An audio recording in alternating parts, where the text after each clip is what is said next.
Саламатсыздар ма қыздар? Бүгінгі сабағымыздың тақырыбы көркем кестелеу, кесте түрлері, материалдар мен құрал жабдықтармен танысу, эскиз орындау. Сабағымыздың мақсаты шығармашылық идеяларды іске асыру, нобайларды орындау. Қараша айының 2-ші апта құндылықтары тура биде туған жоқ.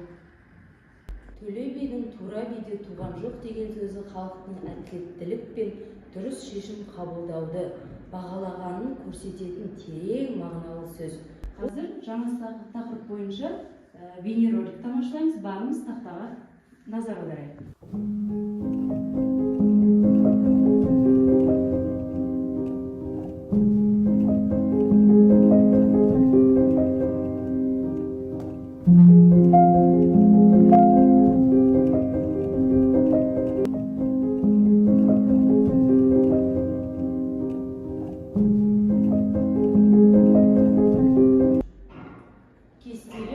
Көркем кестелеу түрлері тығыз кесте, сұлбалық кесте, айқас кестелеу, решелі кестелеу, гобеленді кестелеу, жібек таспамен кестелеу.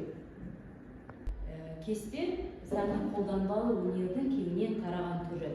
Мұнда өрнек пен суреттер қолмен және машина тігістерімен тігіледі. Мұнда көріп тұрғандарыңыздай, мына тігістер қолмен, бисермен кестеленген өрнектер қолмен тігілген. Мына жердегі бұлғар матаның үстіне тігілген өрнектер машина тігістерімен тігілген. Кестедегі тігістер екі топқа бөлінеді. Есепті жіп саны бойынша есептелініп, айқасталып тігіледі. Еркін тігістер еркін сұлбалы бойынша мата суреттеріндегі сызықтар бойынша тігіледі. Кестелеуге арналған құрал жабдықтар, кестелеуге арналған материалдар жібек, зығыр, мақта мата, кенеп, сілдір мата және тағы басқа маталар қолданылады. Одан кейін бізге керек құрал жабдықтар ине, түйреуіш, қайшы, кергіш және тағы басқа құрал жабдықтар керек болады. Матамен жұмыс жасау барысында қауіпсіздік техникасы ережелері. Инелер мен түйреуіштер арнайы орнында. Жастықшада арнайы қорап және тағы басқа орындағы сақталу қажет. Тот басқан инелер мен түйреуіштерді қолданбаған жөн. Инені өз орнында жұмыс аяқталған соң қорапшаға немесе жастықшаға шаншып қойыңыздар қыздар. Қайшыны бірін-біріне ұсынған кезде техника қауіпсіздігін сақтап, матамен жұмыс істеу барысында қауіпсіздік ережесін қыздар мен сіздерге алдыңғы сабақта айтқан болатынмын. Қанекей сіздерден сұрайын. Матамен, қайшымен, инемен жұмыс жасаған кезде қандай техника қауіпсіздіктерін сақтауымыз қажет? Қыздар, Эльза? Инемен тілін тіккен кезде инені өзінің жастық шашына тігіп қою керек. Дұрыс. Ал онымен тіккен кезде қолға кетпеу үшін абайлап тігу керек. Тот басқан инелер мен түйреуіштерді қолдануға болмайды. Ары қарай, қыздар, Айдана жауап береді. Түкті пайдаланған кезде оны тек арнайы тұтқасымен қолдану керек. Және де үтікті тоқта ұмыт қалдыруға болмайды. Оны бүйтіп ұзақ қалдырып қояды. Жатқызып, тоққа сұғылған күйінде жатқызып қоюға болмайды. Жұмыс аяқталғаннан кейін міндетті түрде тоқ көзінен суырып, жұмыс орнын жиыстырып кету керек. Келесі, Айден. Жіпті қолмен кесуге болмайды, және ол жіптер өз орнында тұру керек. Арнайы қайшымен кесуіңіз қажет. Өткен сабақ бойынша сіздерге сұрақ қоямын. Сәндік қолданбалы өнер дегеніміз не? Айдана жауап береді. Сәндік қолданбалы өнер дегеніміз өнердің бір саласы, тұрмыстық заттарды жасайтын өнердің бір түрі. Оған үй жиһаздары, суреттер жатады. Сұрақ отырамын. Қандай заттарды сәндік қолданбалы өнерге жатқызуға болады? Қандай бұйымдарды жатқызуға болады? Эльза, жооп бере кой. Негізгі техникалық әдістерді көркем оймыш, шекіме және тағы басқалар деп атаймыз. Мысалы, кесте тігу үшін бізге бірінші жіп керек және ине, қайшылар керек. Дұрыс, рахмет, отырамын. Қандай материалдармен сәндік қолданбалы өнердегі бұйымдар жасалынады?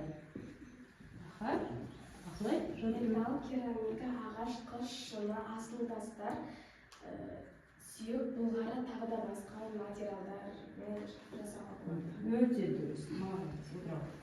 Ол заттарды сәндеу үшін қандай техникалар қолданылады қыздар? Айлин? Тігу, кестелеу, өру және тағы басқа техникалар қолданылады. Жарайсың. Кестелеу қолданбалы өнерге жатады ма? Кестелеу сәндік қол өнерге жатады. Дұрыс, өте дұрыс. Кесте тігу үшін бізге неше түрлі маталар қажет болады. Солармен қазір танысып шығайық. Ең бірінші бізге зығыр матасы зығыр талшықтарынан алынады. Ана ұстап, танысып шығайық. Ала қойыңдар, ұстаңдар. Теріге жағымды ма екен? Жағымсыз. Өйткені оның талшықтары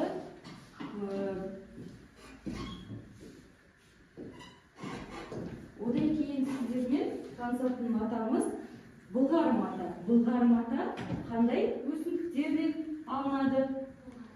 Кактустан алынады екен, е? Ол былғар мата бізге сырт киімдер үшін қажет. Айдана, алып. Одан кейінгі танысатын матамыз біздің жібек матасы. Біз бұл матамен жиі кездесеміз де, бұл бізде не үшін қандай киімдерде қолданылады жібек матасы? Келесі матамыз бүйір, яғни қазақша атауы қыжым мата, қыжым. Бұл бізде қазақ ұлттық киімдерінде, камзолдарда, шапандарда, тондарда, бөрік, сәукеле тақияларда қолданылады. Одан кейінгі матамыз біздің селдір мата. Селдір арнайы кесте тігуге арналған мата, арнайы крахмалданып қатырылады.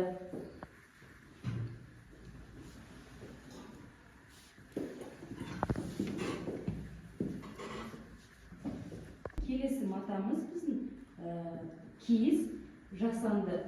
Қазіргі ұстап отырғандарымыз жасанды фетр синтетикалық талшықтардан алынады. Сіздерге қазір алдарыңызға тапсырма таратылады.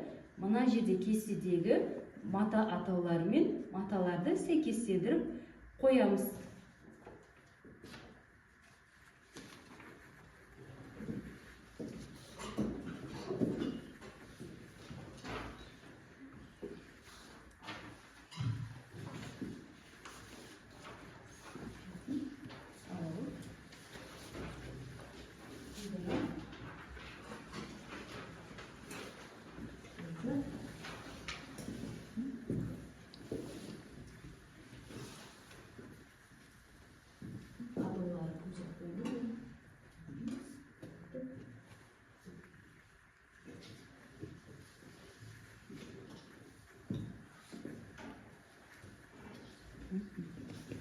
Дұрыс, Эльза орындады. Тапсырмаларыңызды тексеріп шығайын. Дұрыс, өте дұрыс. Дұрыс, Айлин. Ақылай, дұрыс. Өте дұрыс. Дұрыс. Ал енді бірінші тапсырманы алдарына шетке қарай жиыстырып, екінші тапсырмаға кірісейік. Тапсырма мына берілген суреттегі нобайды кесте маталарымызға көшіріп, сызып келеміз. Келесі сабақта оны кестелеп, қалай кестелеу керектігін сабақ барысында үйрететін боламыз. Жақсы, сау болыңыздар.